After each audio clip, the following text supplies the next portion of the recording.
Hey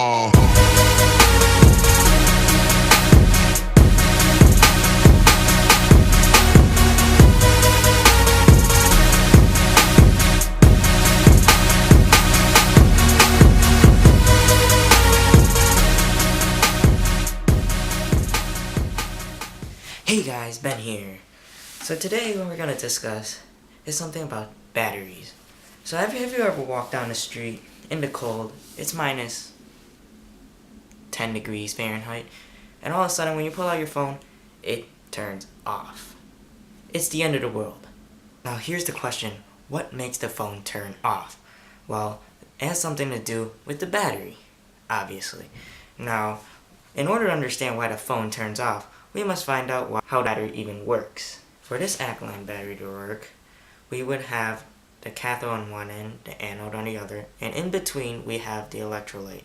The electrolyte is there to serve as a buffer between the anode and cathode. When we want it to start its reaction, the cathode and anode starts its reactions, it starts releasing electrons. There's a charge coming out of the battery, which is how all batteries function.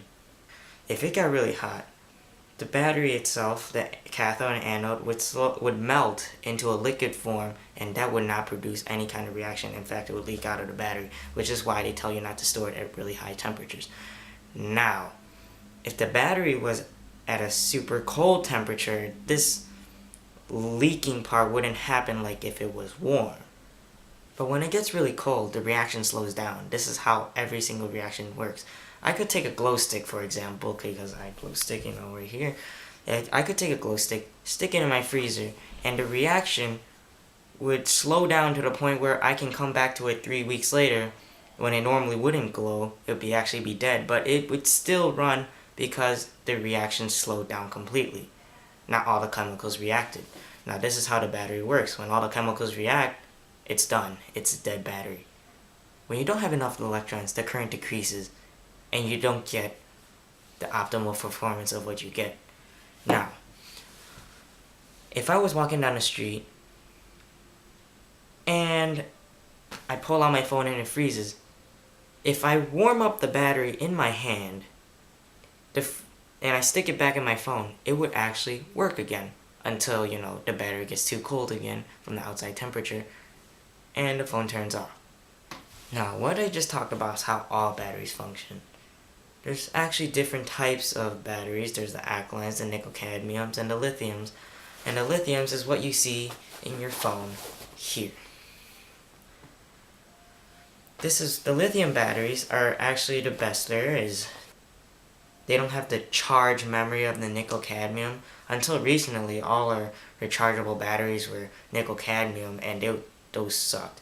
I mean, if you go back 10 years ago when everybody's carrying around dinosaur cell phones, those were using those batteries. But now, everything's in one little piece.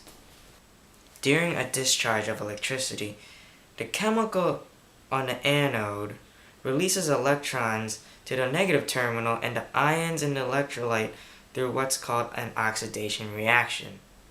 And the positive terminal, the cathode, accepts electrons, completing the circuit. So if you ever walk outside and it's really cold and your phone suddenly turns off, let's say even in your car perhaps, if it gets up into a normal regular temperature, let's say an optimal 32 to 80 degrees, your battery will still function. So if your phone ever dies out in the cold, it's your battery.